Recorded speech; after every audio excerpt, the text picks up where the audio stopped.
Hi all, അസ്സലാമു അലൈക്കും. Welcome back to Silnas kitchen. ഇന്നത്തെ റെസിപ്പി ഉരുളക്കിഴങ്ങും റവയും കൊണ്ട് ഒരു കിടിലൻ ടേസ്റ്റി ആയിട്ടുള്ള അടിപൊളിയായിട്ടുള്ള ഒരു പലഹാരത്തിന്റെ റെസിപ്പിയാണ്. നല്ല ക്രിസ്പി ആയിട്ട് മൊരുമൊരാന്നിരിക്കുന്ന ഒരു കിടിലൻ ടേസ്റ്റി ആയിട്ടുള്ള സ്നാക്സ് ആണ്. സ്കൂൾ വിട്ട് വരുന്ന കുട്ടികൾക്കാണെന്നുണ്ടെങ്കിലും വീട്ടിൽ വരുന്ന ഗസ്റ്റുകൾക്കാണെന്നുണ്ടെങ്കിലും പെട്ടെന്ന് തയ്യാറാക്കി കൊടുക്കാൻ പറ്റുന്ന ഒരു അടിപൊളി ഐറ്റം ആണിത്. അപ്പോൾ ഇതെങ്ങനെയാണ് തയ്യാറാക്കുന്നതെന്ന് അറിയാനായിട്ട് വീഡിയോ സ്കിപ്പ് ചെയ്യാതെ മുഴുവനായിട്ടൊന്ന് കണ്ടു നോക്കണേ.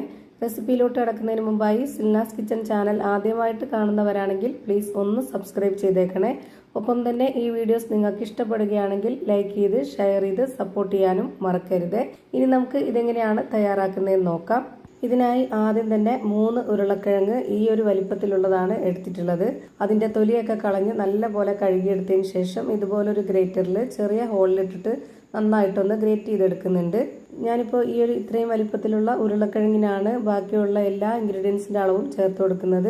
നിങ്ങൾ എത്രയാണോ കിഴങ്ങെടുക്കുന്നത്, എത്രയാണോ പലഹാരം വേണ്ടത്, അതിനനുസരിച്ച് നിങ്ങളും കറക്റ്റാക്കി എടുക്കാവുന്നതാണ്. ഈ ഒരു 3 ഉരുളക്കിഴങ്ങും ഇതുപോലെ ഗ്രേറ്റ് ചെയ്തെടുത്തിട്ടുണ്ട്. ഇനി നമുക്കിതൊരു പാത്രത്തിലേക്ക് ഇട്ട് കൊടുത്തിട്ട് നന്നായിട്ടൊന്ന് കഴുകിയെടുക്കാം. ഈ ഒരു കിഴങ്ങിന്റെ ആ ഒരു വഴുവഴുത്ത ഇതൊക്കെ പോയിട്ട് നല്ല ഡ്രൈ ആയിട്ട് ഒറ്റയായിട്ട് കിട്ടണം. അതിനു വേണ്ടിയിട്ടാണ് ഇങ്ങനെ ചെയ്യുന്നത്.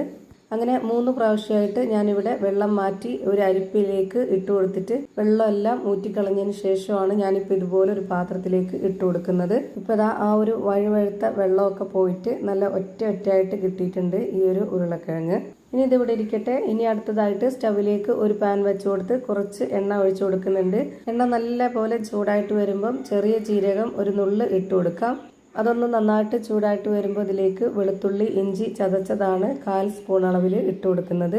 പിന്നെ ഒരു 1/4 ഭാഗം സബോള ചെറുതായിട്ട് കട്ട് ചെയ്തിട്ടുള്ളതും കൂടെ ഇട്ട് കൊടുക്കാം. പിന്നെ ഇതിലേക്ക് ഒരു നുള്ള് മഞ്ഞൾപ്പൊടി, ഒരുപാട് ഇട്ട് കൊടുക്കേണ്ട, വളരെ കുറച്ച് മഞ്ഞൾപ്പൊടി ഇട്ട് കൊടുത്തു. പിന്നെ ഒരു നുള്ള് ഗരം മസാലപ്പൊടി ഇട്ട് കൊടുത്തു. ഇനി ഇതൊന്ന് ഇളക്കി കൊടുക്കുന്നുണ്ട്. ഇത് എണ്ണയിലൊന്ന് ചെറുതായിട്ട് മൂത്ത് വരുന്ന സമയത്ത് ഇനി ഇതിലേക്ക് നമ്മൾ ഗ്രേറ്റ് ചെയ്ത് വെച്ചിട്ടുള്ള ആ ഒരു ഉരുളക്കിഴങ്ങ് ഇട്ട് കൊടുക്കുകയാണ്. ഇനി ഈ കിഴങ്ങൊന്ന് വെന്ത് വരാനായിട്ട് ഇതിലേക്ക് 250 ml കപ്പിന്റെ അളവിൽ 1 കപ്പ് വെള്ളം ഒഴിച്ചു കൊടുക്കാം. എന്നിട്ട് ഇതിലേക്ക് ആവശ്യത്തിനുള്ള ഉപ്പിട്ട് കൊടുത്തതിന് ശേഷം ഇത് നല്ല പോലെ ഒന്ന് ഇളക്കി യോജിപ്പിച്ച് കൊടുക്കുന്നുണ്ട്. ഇനി ഇതൊന്ന് വെന്ത് വരാനായിട്ട് ഒരു 2 മിനിറ്റ് നേരം ഇതൊന്ന് അടച്ചു വെച്ച് വേവിച്ചെടുക്കാം. പെട്ടെന്ന് തന്നെ വെന്ത് കിട്ടും. കാര്യം ഇത് അത്രയും നൈസായിട്ടാണ് നമ്മൾ ഗ്രേറ്റ് ചെയ്തെടുത്തിട്ടുള്ളത്. 2 മിനിറ്റ് നേരം കഴിയുമ്പോഴേക്ക് ഇത് നല്ലപോലെ വെന്ത് കിട്ടിയിട്ടുണ്ടാവും. പിന്നെ ഇതിലേക്ക് ഇട്ട് കൊടുക്കുന്നത് 250 ml കപ്പിന്റെ അളവിൽ 1 കപ്പ് വറുത്ത റവയാണ്. ഇതിലേക്ക് വറുത്ത റവ തന്നെ എടുക്കാൻ വേണ്ടി നോക്കുക, എന്നാലേ ഉദ്ദേശിച്ച ആ ഒരു പരുവത്തിൽ കിട്ടുള്ളൂ. ഈ റവ ഇട്ട് കൊടുക്കാൻ നേരമായപ്പോൾ ലോ ഫ്ലെയിമിലാണ് ഞാൻ ഇട്ട് കൊടുത്തിട്ടുള്ളത്. ഇനി അങ്ങോട്ട് ലോ ഫ്ലെയിമിൽ ഇട്ട് കൊടുത്തിട്ട് ഇതുപോലെ നന്നായിട്ടൊന്ന് മിക്സ് ചെയ്ത് കൊടുക്കാം. ഇനി ഇതിലേക്ക് വേറെ വെള്ളമൊന്നും ഒഴിച്ചു കൊടുക്കേണ്ട ആവശ്യമില്ല. ഇത് തന്നെയാണ് ഇതിന്റെ കറക്റ്റ് ആയിട്ടുള്ള പരുവം.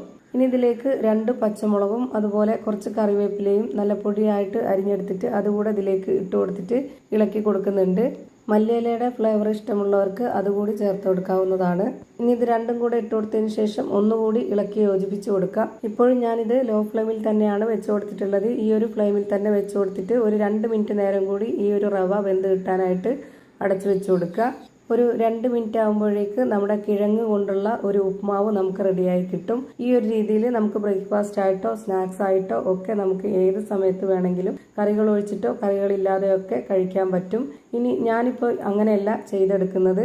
ഞാനിപ്പോൾ ഇതൊരു സ്നാക്സ് ആക്കിയിട്ടാണ് എടുക്കുന്നത്. അതിന് വേണ്ടിയിട്ടാണ് ഇനി ഇങ്ങനെ ചെയ്യുന്നത്. ഈ മാവിന്റെ ഒരു പകുതി ചൂടാറിയതിനു ശേഷം കൈകൊണ്ടൊക്കെ തൊട്ടാൽ ഒരു കുഴപ്പമില്ലാത്ത ആ ഒരു പരുവത്തിൽ നമ്മൾ എടുത്തിട്ട് ഇതുപോലെ നന്നായിട്ടൊന്ന് കുഴച്ചിട്ടെടുക്കാം.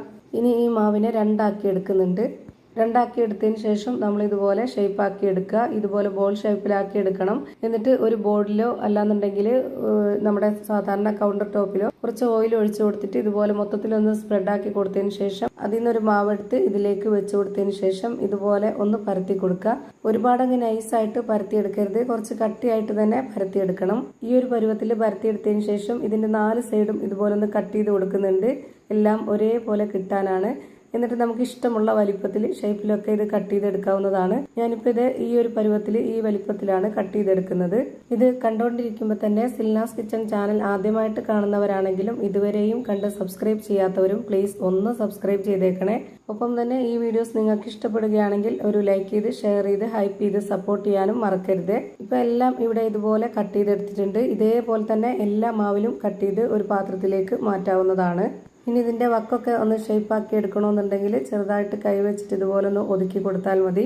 ഇനി നമുക്ക് ഇതെല്ലാം ഒന്ന് ഫ്രൈ ചെയ്തെടുക്കാനുള്ളതാണ്. അതിനായിട്ട് സ്റ്റവിലേക്ക് ഒരു പാൻ വെച്ച് കൊടുത്തതിന് ശേഷം ഫ്ലെയിം ഓൺ ആക്കി കൊടുത്തിട്ട് വളരെ കുറച്ച് എണ്ണ ഒഴിച്ചു കൊടുക്കുക. അതായത് ഇത് മുങ്ങി കിടക്കുന്ന രീതിയിൽ ഫ്രൈ ചെയ്തെടുക്കരുത്.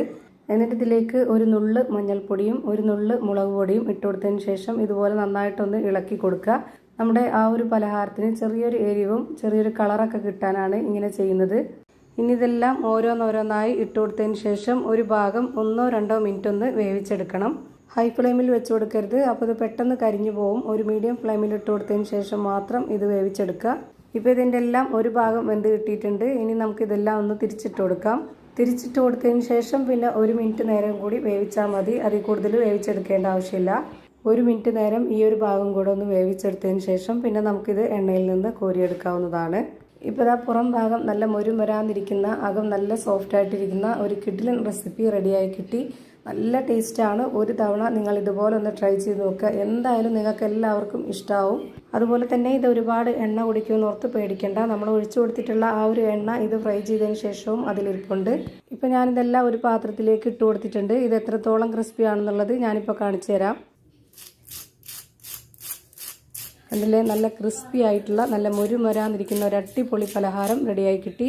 ഇനി ഞാനിതൊന്ന് പൊട്ടിച്ച് കാണിച്ചു തരാം. അപ്പോൾ ഇതാ ഇത്രയേ ഉള്ളൂ ഇന്നത്തെ വീഡിയോ. വീഡിയോ ഇഷ്ടമായാൽ ലൈക്ക് ചെയ്യാനും കമൻറ്റ് ചെയ്യാനും ഷെയർ ചെയ്യാനും മറക്കരുത്. പുതിയൊരു വീഡിയോയുമായി വീണ്ടും വരും. Thank you for watching.